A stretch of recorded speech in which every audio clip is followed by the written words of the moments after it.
കാണുന്ന അമ്മയില്ലേ രേണുസുതി, രേണുസുതി ആദ്യം അമ്മേനെ വീഡിയോ കോളിൽ കാണുന്ന ആ ടൈമിൽ ഭയങ്കരമായിട്ട് കമ്പനിയായി അമ്മയായിട്ട്, സൂപ്പറായിരുന്നു ആ ടൈമിൽ. അപ്പം അങ്ങനെ ഒരു ദിവസം അമ്മ ഞങ്ങൾ എറണാകുളത്ത് നിൽക്കുമായിരുന്നു. ഞങ്ങൾ ആദ്യം ഞാൻ കാണാമെന്ന് ഇങ്ങനെ കണ്ട് ഭയങ്കരമായിട്ട് കമ്പനിയായി, മനസ്സിലായി. അങ്ങനെ ഒരു ഭയങ്കര കമ്പനിയായി, ഇങ്ങനെ ഒരു ഇതില്ല, ഇങ്ങനെ കമ്പനിയായി. പിന്നെ അച്ഛനും ഇങ്ങനെ എൻ്റെ അടുത്ത് വന്നിട്ട് ഇങ്ങനെ ഒരു ദിവസം എടുത്ത് വെച്ച് ഇങ്ങനെ ഞാൻ കല്യാണം കഴിക്കട്ടെ, നിനക്ക് എന്താണ് പറയാനുള്ളത്, അച്ഛന് ഇഷ്ടമാണോ, ഞാൻ അച്ഛന് ഇഷ്ടമാണോ, നമുക്ക് ആ രീതിയിൽ പറഞ്ഞു. അപ്പൊ അങ്ങനെ കൊല്ലത്തെ വീട്ടിലൊക്കെ വന്ന് ഇവിടെ സംസാരിച്ച് വല്യമ്മയൊക്കെ ആയിട്ട് സംസാരിച്ച്, അല്ല അതിൻ്റെ ഇടയ്ക്ക് ഇത് നടന്നിട്ടുണ്ട്. വീണയും അച്ഛനും തമ്മിൽ ഡിവോഴ്സ് കാര്യങ്ങളെല്ലാം ആയി, ഇങ്ങനെ പൈസ കൊടുക്കണം അങ്ങനത്തെ രീതിയിൽ ഉള്ള രീതിയിൽ പൈസയൊക്കെ കൊടുത്ത് ഡിവോഴ്സായി. അത് കഴിഞ്ഞിട്ടാണ് അമ്മേനെ കെട്ടുന്നത് കേട്ടപ്പെടുത്താം. അങ്ങനെ കൊല്ലത്തൊക്കെ സംസാരിച്ച് എല്ലാം റെഡിയായി. ഞാനും അച്ഛനും അമ്മയും എല്ലാവരും കൊല്ലത്ത് നിൽക്കുന്നു. അതിൻ്റെ ഇടയ്ക്ക് കൊല്ലത്ത് വെച്ചിട്ട് ചെറിയൊരു വഴക്കായി. ഞങ്ങൾ കോട്ടയം പോകുന്നു. സ്റ്റോറി സ്റ്റാർട്ട്സ് നൗ എന്ന് പറയാം അല്ലേ. കോട്ടയത്തിൽ നിന്ന് ആദ്യമൊക്കെ ഭയങ്കര രസമായിരുന്നു, സൂപ്പറായിരുന്നു. ഇങ്ങനെ ഞാൻ കൂടുതലും വീട്ടിൽ കൊല്ലത്തേക്ക് എന്നെ ഇങ്ങനെ അച്ഛാമ്മ പുറത്തോട്ട് കളിക്കാനൊന്നും പറ്റത്തില്ല. അപ്പൊ അങ്ങനെ കൂട്ടുകാർ അങ്ങനത്തെ രീതി കളിക്കാനൊന്നും പോത്തില്ല. എന്താ ചേച്ചി, പാറു, ഞാൻ അങ്ങനെയുള്ള ഒരു സെറ്റിൽ നിന്ന് കളിക്കത്തുള്ളൂ. അപ്പം എനിക്ക് ആഗ്രഹമൊക്കെ ഉണ്ട് പുറത്തേക്ക് കളിക്കണം, പക്ഷെ വഴക്ക് കിട്ടും. എങ്കിലും അറിയാതെ കുളിച്ചൊക്കെ പോയിട്ട് വരും. അങ്ങനെ ഇവിടെ വന്നപ്പോഴത്തേക്ക് ഞാൻ ഭയങ്കരമായിട്ട് ഫ്രീ ആയി. ഞാൻ, അച്ഛൻ, അമ്മ, പിന്നെ അവിടുത്തെ രീതിയിൽ ഭയങ്കര ഒരു ഫ്രീഡം. ഞാൻ അച്ഛനെ എപ്പോഴും കാണുന്നു, അങ്ങനത്തെ ഒരു ഇതായി.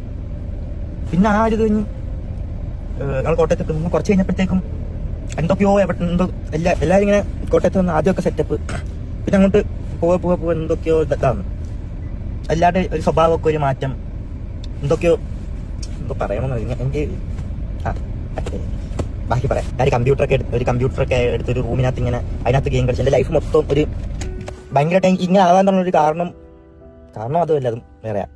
ഇതൊക്കെയാണ് ഇതിൻ്റെ ഒരു തുടക്കം. അവിടെ തൊട്ടെന്നാണ് എൻ്റെ ഒരു തുടക്കം. വീട്ടിൽ ഒരു റൂമിനകത്ത് ഇങ്ങനെ കമ്പ്യൂട്ടറും കളിച്ച് ഇങ്ങനെ അതിനകത്ത് എന്ന് പറഞ്ഞാൽ വേറെ കാശില്ല. അച്ഛൻ മാത്രം എൻ്റെ റൂമിൽ വരും, എനിക്ക് ഫുഡ് വരും പോവും. ഇടയ്ക്ക് ഋതപ്പം വല്ലതും റൂമിൽ വന്നിരിക്കും. ഋതപ്പനെ ഞാൻ പിടിച്ച് മടിയെടുത്ത് കീബോർഡിലേക്ക് ഋതപ്പം കളിച്ചുകൊണ്ടിരിക്കും. ഇത് മാത്രമേ ഉള്ളൂ. ഞാൻ ആ റൂമിൽ നിന്ന് പുറത്തിറങ്ങത്തില്ല, ആരുടെ മിണ്ടത്തില്ല. എന്തോ ഒരു ഇതായി. അപ്പം മുതൽ പിന്നെ കൊറോണ വന്നിട്ട് ഋതപ്പൻ ഉണ്ട് കേട്ടോ ടൈമിലൊക്കെ. കൊറോണ വന്ന് അതിനിടയ്ക്ക് അച്ഛൻ ഒരു യൂട്യൂബ് ചാനലൊക്കെ തുടങ്ങിയിട്ട് ഒരു വെബ് സീരീസ് ഒക്കെ ചെയ്യുന്നുണ്ട്. അച്ഛൻ കുറെ ആർട്ടിസ്റ്റുകളൊക്കെ വിളിച്ച് ആ സമയം ലോക്ക്ഡൌൺ ആയി, ആൾക്കാർ അവിടെയും പെട്ടുപോയി. എന്നിട്ട് അതിന് വേണ്ടിയിട്ട് അവിടുത്തെ ഇതൊക്കെ ചിലവൊക്കെ നോക്കാൻ വേണ്ടിയിട്ട് കുറെ കടമൊക്കെ വാങ്ങി. പിന്നെ അത് കഴിഞ്ഞിട്ട് അച്ഛൻ പിന്നെ നോക്കുന്നതെന്ന് വെച്ചാൽ അതെല്ലാം കഴിഞ്ഞ് അവരൊക്കെ നോക്കി.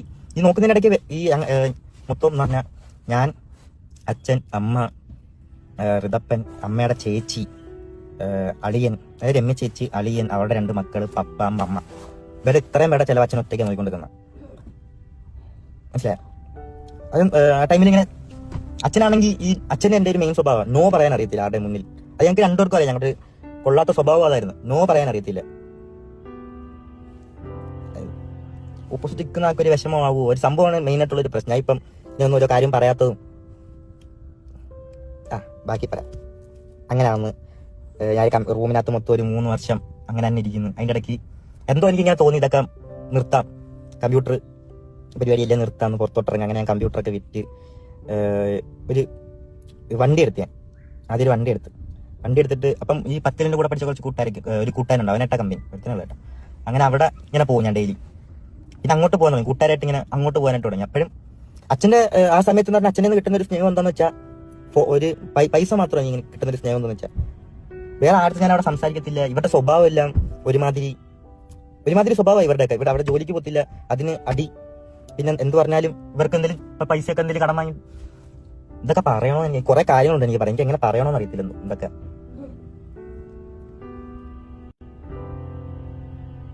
കുറെ ഇതൊക്കെ ഉണ്ടായിരുന്നു, എങ്ങനെ പറയണ്ടേന്ന് അറിയത്തില്ല. മനസ്സിൽ എനിക്ക് ഇങ്ങനെ പുറത്ത് കൊണ്ടുവരണോന്ന് അറിയത്തില്ല. അതൊക്കെ കൊണ്ട് എൻ്റെ ഒപ്പം എപ്പോഴും ഒരുത്തർ ഇങ്ങനെ കൂടി ഇരുത്തുന്ന അവനാകുമ്പം അവന് നല്ലപോലെ അറിയാം ഞാൻ എന്തായിരിക്കും അടുത്ത പറയാൻ വരുന്ന, എന്താ എൻ്റെ മനസ്സിൽ. അതാ എൻ്റെ കൂട്ടുകാർക്ക് അങ്ങനെ, എൻ്റെ കൊല്ലത്തുള്ള കൂട്ടുകാർക്ക് എല്ലാം ഞാൻ എന്താണ് അടുത്ത് പറയാൻ പോകുന്നത്, എൻ്റെ ലൈഫിൽ എന്തൊക്കെ നടന്നിട്ടുണ്ട്, ഇതുവരെ എന്തൊക്കെ നടന്നിട്ടുണ്ട് എല്ലാം അമ്മമാർക്ക് അറിയാം. അതാണ് ഞാൻ അത്ര ധൈര്യത്തോടെ അമ്മരെ ഒരു വീഡിയോ ചെയ്യാനാണെങ്കിലും എന്തെങ്കിലും കാര്യം സംസാരിക്കാനാണെങ്കിലും അമ്മരെ ഇരുത്തുന്നത്. എന്നെ കാട്ടി നല്ലല്ലോ അമ്മമാർ സംസാരിക്കും. അതാണ് ഒരു പ്രശ്നം, എനിക്ക് സംസാരിക്കാൻ അറിയത്തില്ല. പിന്നെ എവിടെ അങ്ങനെ പോകുന്നു, അങ്ങനെ ലൈഫ് അങ്ങനെ കൂട്ടുകാരത്ത് മാത്രം ഒരു കണക്ഷൻ ഇല്ല. വീട്ടിൽ ഇങ്ങനെ പുറത്തു പോകുന്നു കൂട്ടുകാർ, അങ്ങനെ നടക്കുന്നു. മൊത്തത്തിൽ ഒരു റൂമിൽ ഇരുന്നൊരു വട്ടായി പോയിരുന്നു, ആരും ഇല്ല. ഇങ്ങനെ ഗെയിമും കളിച്ചിങ്ങനെ സംസാരിച്ചിങ്ങനെ ഇരിക്കുന്നു. അതൊക്കെ ഇങ്ങനെ കൂട്ടുകാരൊക്കെ ആയി കുറച്ച് എന്താ പറയണ്ട, കുറച്ച് ബാഡ് ഹാബിറ്റ്സ് ഒക്കെ തുടങ്ങി. കുറച്ച് ഡ്രഗ്സ് ഒക്കെ യൂസ് ചെയ്യാൻ തുടങ്ങി.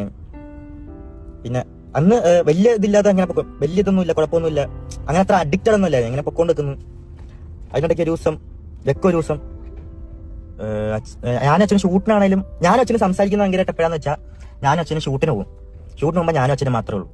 അപ്പൊ ഞാനും അച്ഛനും ഇങ്ങനെ ഒന്ന് സംസാരിക്കും ഓരോ കാര്യങ്ങൾ, ആ കോട്ടയത്തെ ആണെങ്കിലും ഇങ്ങനത്തെ കാര്യങ്ങളും ഇല്ലെങ്കിൽ സംസാരിക്കും. അപ്പോഴും ഒരു കാര്യം പറയാൻ പറ്റും. അപ്പൊ ഇങ്ങനെയൊക്കെ നിൽക്കുന്ന സമയത്ത് ഞാനൊന്ന് കൊല്ലത്ത് ചോദിച്ചായിരുന്നു, വിളിച്ച് ഞാൻ കൊല്ലത്ത് വന്ന് നിൽക്കട്ടെ.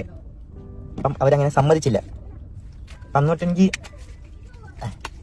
പിന്നെ ഭയങ്കരമായിട്ട് ഇങ്ങനെ എനിക്ക്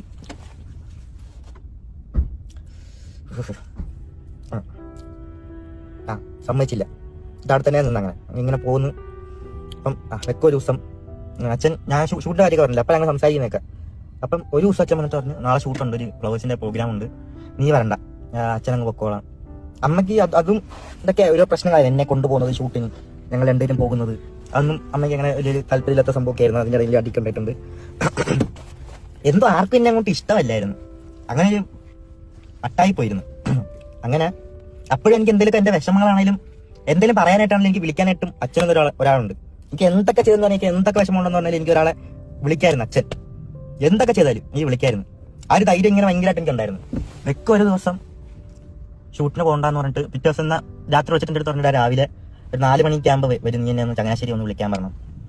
ഓക്കെ, അങ്ങനെ 4 മണിയായപ്പം വിളിച്ച് ഫോൺ എടുത്തില്ല. എന്നിട്ട് ഞാൻ കിടന്നു. ഞാൻ വിചാരിച്ച് അച്ഛനെപ്പോഴും ഈ ഷൂട്ടിനൊക്കെ പോയിട്ട് ഉറങ്ങിപ്പോകുന്ന സ്വഭാവമുണ്ട്. അപ്പം ഞാൻ ഫോൺ എടുക്കത്തില്ല എന്നുള്ളൊരു ഇതായി. ഞാൻ കിടന്നുറങ്ങാം, രാവിലെ എന്തായാലും വരും. അപ്പം അങ്ങനെ ഉറങ്ങി. വെക്ക എന്നെ അമ്മ ഒന്നിങ്ങനെ തട്ടി എണീപ്പിച്ചിട്ട്, ഞാരാ എനിക്ക് അച്ഛനെന്തോ പറ്റിയെന്ന് തോന്നുന്നു, ഒന്ന് വിളിച്ചു നോക്കാം.